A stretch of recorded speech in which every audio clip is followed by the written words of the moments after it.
Prague has streets that remember more than they show. Some of them wind up toward the castle, some sink toward the river, and some, the interesting ones, simply sit and wait for stories to return to them. On the edge of Charles Square, where trams now rattle and people hurry as if time were a recent invention, stands a house that has never been in a hurry at all. People call it the Faust house. Not because anyone proved old Dr. Faustus lived there, but because the house behaved in a way that made the legend perfectly believable. It is an odd building, even by Prague standards.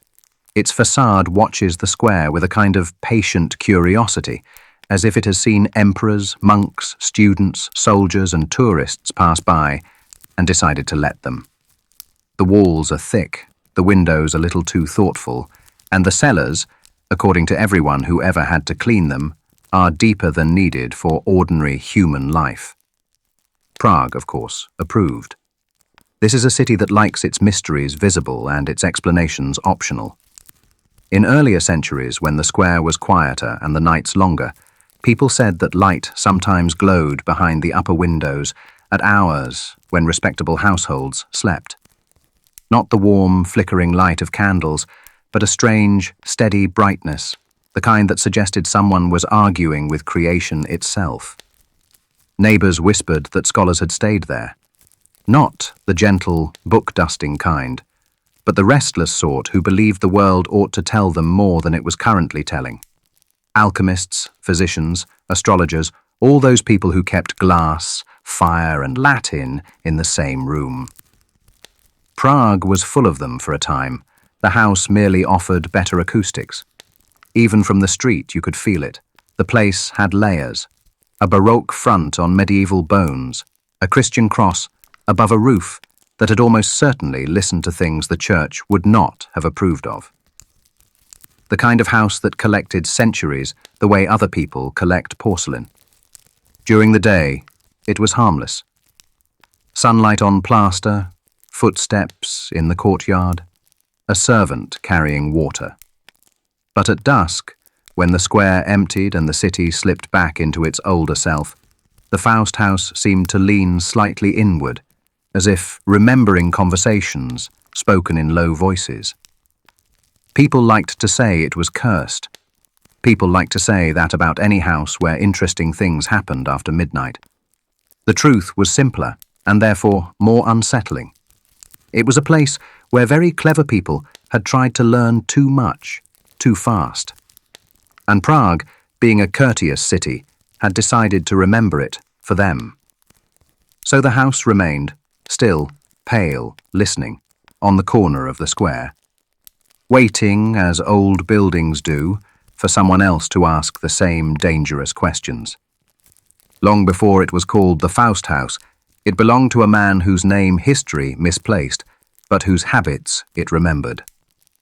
He was a scholar of the old Prague kind, the sort who could quote scripture, scold Aristotle, and accidentally set his own sleeve on fire in the same afternoon. He called himself an alchemist, though that word in the 17th century covered everything from chemistry to wishful thinking. His neighbors called him the doctor, which in Prague meant someone who stayed up too late and worried the natural order of things. The house, it seemed, suited him. The lower rooms were filled with jars, bones, and manuscripts, the upper rooms with drafts and unanswered prayers. By day, he visited the university, where he lectured about balance and reason. By night, he argued with metals about their moral potential. He was obsessed with transmutation, the art of persuading dull matter to become something nobler. Lead into gold, ignorance into wisdom, death into a kind of reconsideration. His experiments were half science, half confession, and neither went particularly well. When the fire beneath his crucible burned too high, strange colors lit the ceiling. The servant said the glow could be seen from across the square, and that once, briefly, the shadow of the cross on the roof turned blue. Prague tolerated such behavior. It had seen emperors keep astrologers as advisors and monks as spies. One more philosopher talking to Mercury was merely local colour. Still, the butcher across the street developed a habit of closing early.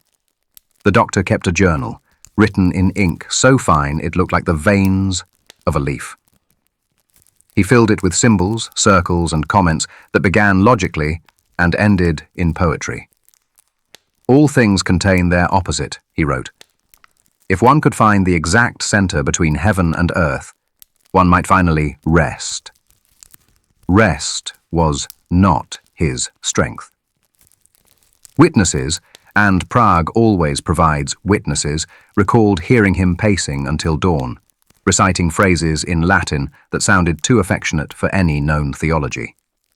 His few visitors found him courteous, distracted, and increasingly luminous around the eyes. He spoke often of unlocking the secret sympathy between light and matter. They assumed it was a metaphor. What he truly wanted, perhaps, was not gold or glory, but conversation with creation itself. The trouble was that creation, when spoken to directly, sometimes answers. And so the light in the upper windows grew brighter, the air heavier, the nights longer. The neighbours learned to sleep through it, as people always do when they suspect curiosity might be contagious. In the morning, smoke rose from the chimneys of the Faust house, grey and innocent, as if it had spent the night warming bread instead of questioning the nature of reality. Prague is generous with its ghosts, but selective with its witnesses. It allows just enough strangeness to be seen to keep everyone uncertain, and therefore interested. So when the neighbours around Charles Square began whispering about the Faust house, it was not the experiments that concerned them. It was the company. They said the doctor was no longer alone. At first, it was the sound of voices, quiet, learned, and entirely out of place at 3 in the morning. The language was not Czech, nor Latin, nor anything comfortably between. Sometimes it seemed to come from the cellars, sometimes from the air itself. One night, a merchant returning late saw the front door ajar. He glanced inside and swore he saw men in long robes bent over a table, the room glowing blue like stormlight underwater. He left before being noticed, and by morning the door was closed, the lock unbroken. Soon there were other reports, footprints that began nowhere and ended at the study wall, a scent of sulphur mixed with lavender, and, most unsettling of all, the faint hum of something that sounded almost like laughter, polite and patient. The doctor, meanwhile, appeared in daylight with the calm of someone who had finally found an audience that understood him.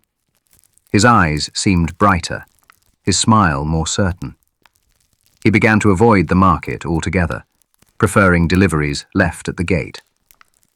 When he did speak to passers-by, he used phrases that made them uneasy. Some conversations are best held in private. The servant stayed as long as curiosity outweighed fear.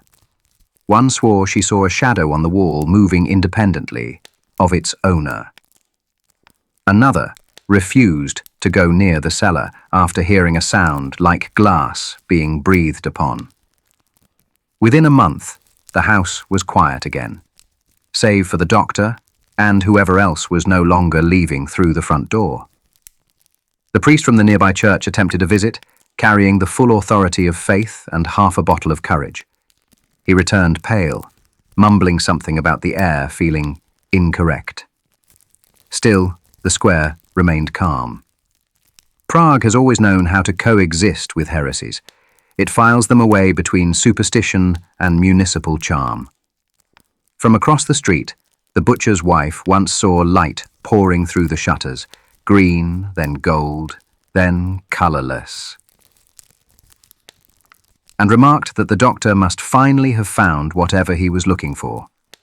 Her husband replied that he hoped it wasn't contagious, and turned over the sign to closed. By the end of that year, the Faust house had gained a reputation not of danger, but of expectation, as if on certain nights the city itself leaned closer, curious to hear how the argument between man and mystery would end. There are bargains so quiet that history forgets to record them. And then there are the ones Prague remembers forever, the kind whispered to walls that know how to listen. One cold evening, the lights in the Faust house shone brighter than ever before. The square outside was empty, the air sharp and metallic. Those few who passed claimed they heard music from within, not melody, but a pulse, a rhythm of glass and flame. The doctor had been at work for days without rest. His notes, when later found, were full of circles inside circles, the word illumination written dozens of times. He had grown thin, his hands trembling, but his voice, neighbors said, had become strangely calm, as if rehearsing for a conversation he could no longer postpone. No one knows precisely what happened that night. Some said he had summoned a presence. Others believed he had finally reasoned himself into the company of something that didn't require an invitation. A servant girl, the last to leave the house before midnight, told the apothecary she had seen two shadows where only one man stood. She left the city the next morning. By dawn, the upper windows were black. No smoke rose from the chimneys. When the mayor's guards entered days later, the rooms were undisturbed, save for the study, where the air shimmered faintly, like heat above snow. The crucible was cold, the fire gone, the manuscripts half burned. On the table, a small circle of scorched wood marked where something, or someone, had simply ceased to be. Prague, ever pragmatic, accepted this development with the same tone it used for floods and politics. Unfortunate, but interesting. The house was sealed, blessed twice, and left to its own devices. In taverns, they debated what exactly had happened. The pious spoke of a pact with the devil, the scholars of a failed experiment in magnetism. The rest merely shrugged. In Prague, the distance between faith and physics has always been polite but small. For months, the square was quiet. The only movement came from pigeons who avoided the roof for reasons known only to pigeons. Then, one spring evening, a faint glow returned to the upper windows, pale, colourless, steady. No one went closer. The city had learned a valuable lesson. When a door stays closed by choice, it is best to thank it for the courtesy. And so the Faust house settled back into silence, that peculiar, heavy kind that feels less like absence and more like waiting. Time in Prague is flexible. It stretches, folds, and occasionally takes the long way back. The Faust house did not decay. It simply continued, the way a dream does after the dreamer has left. Tenants came and went. Some stayed long enough to move furniture in. Others lasted until the first night's noises. There was nothing dramatic, just the small, deliberate mischiefs that make a building feel opinionated. Keys disappeared. Doors latched themselves. Candles guttered in rooms without wind. A clerk who rented a room for a summer reported that his inkwell never stayed full. Each morning, it was half empty, as if the house were editing him. A tailor once claimed his measuring tape had changed length overnight, longer by exactly one regret. Even the most skeptical admitted that the air inside was odd. It smelled faintly of soot and old books, but beneath that lingered something metallic, like lightning rehearsing. Visitors often found themselves whispering, even in daylight, though no one could explain why. Now and then, brave landlords attempted to modernize it. They repaired plaster, replaced locks, added light fixtures, which worked until midnight, and then reconsidered. One electrician, after 3 failed attempts to wire the attic, announced that the problem isn't technical, it's theological, and never returned. Superstition, of course, is a form of respect. The locals stopped calling it cursed and began calling it complicated, which in Prague is often the same thing. From the square, the house looked ordinary enough, a bit too serious perhaps, but polite. Yet inside, the sense persisted that someone, somewhere, was still taking notes. Children dared each other to touch the door after dark. Merchants avoided storing goods near the cellar wall that sometimes hummed faintly, like a tuning fork buried under centuries. One night, a watchman passing by swore he saw light flickering in the upper room again. Not fire, but the kind of glow that means someone is thinking too hard. By morning, it was gone, and the city carried on, grateful for a mystery that asked nothing more than to be left alone. Prague has never minded its legends so long as they pay rent on time, and the Faust house, in its own strange way, never moved out. Centuries passed, and Prague acquired new machinery for disbelief. The old city of miracles grew cables and rail lines, laboratories replaced monasteries, and superstition found work in the tourism industry. Yet the Faust house remained. It leaned modestly against the corner of Charles Square, pretending to be an address like any other. The gas lights outside became electric, the horses became trams, and still, at certain hours, the house looked as though it were waiting for the Middle Ages to apologize. Scholars came with notebooks, instruments, and theories polished to a modern shine. They measured air pressure, humidity, and magnetic fields. One brought a camera, confident that glass and silver could trap what centuries of rumor could not. He left with blurred negatives and an unpleasant sense of being observed by architecture. An engineer once proposed opening the sealed cellar. "For research," he said. The council agreed. After 3 days of work, the diggers reported that the stairway went farther down than it should.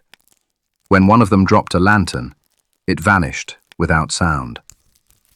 The project ended quietly over lunch. Even skeptics found the house persuasive. Some said it was simply acoustics, the thick walls collecting city echoes. Others suggested it was the product of suggestion, that centuries of rumor had bent reality out of courtesy. Both explanations were correct enough to be safe. Meanwhile, the legend adapted, as legends do. The devil faded from the story, replaced by words like energy, resonance, and psychic residue. It was still Prague's favorite ghost. It had just learned new vocabulary. By the late 20th century, tourists were invited to admire the building's facade, to photograph the spot where genius had supposedly outstayed its welcome. Guides spoke of alchemists and accidents in tones suitable for polite disbelief. Inside, restoration workers noticed something peculiar. Paint refused to dry evenly on certain walls. Tools misplaced themselves, then reappeared in exactly the wrong order. And once, only once, a worker claimed he heard a soft tapping from within the plaster, like someone testing for weakness. The architect dismissed it as settling. The others didn't argue. By the time the scaffolding came down, the city had grown around the Faust house, like ivy around a tombstone. It no longer frightened anyone. It simply reminded them, politely, persistently, that even progress leaves certain questions unanswered. And on rare nights, when the streetlights flickered, passers-by could see a pale gleam behind the upper windows, steady as thought, patient as time, utterly unimpressed by modernity. Today, the Faust house still stands on its corner, looking slightly surprised to have survived everything. Cars roll past, tourists glance up from their phones, and trams hum by like clockwork pretending to be progress. The city has grown louder, but the house listens just as intently as it did 500 years ago. The facade is pale, elegant, and indifferent. Behind it lies a maze of rooms that smell of old varnish and older conversations. Some serve as offices now, others as storage. But there are still spaces where no one lingers, the rooms that insist on a little silence. Caretakers say the house behaves itself most of the time. The lights flicker politely, not theatrically. The floors creak in historical rhythm. Once in a while, a door that should open inward opens out, as if the building disagrees with geometry. Visitors come with curiosity and leave with unease they can't quite name. They speak of the odd temperature shifts, the subtle hum that seems to come from nowhere, and the way the air feels heavier in the corners, like breath held too long. There is one door, plain, wooden, unremarkable, that guides have learned not to mention. It sits beneath the staircase, behind an old cupboard. Every few years, someone tries to open it, usually a brave intern or an especially confident journalist. The key never fits, though there are many keys.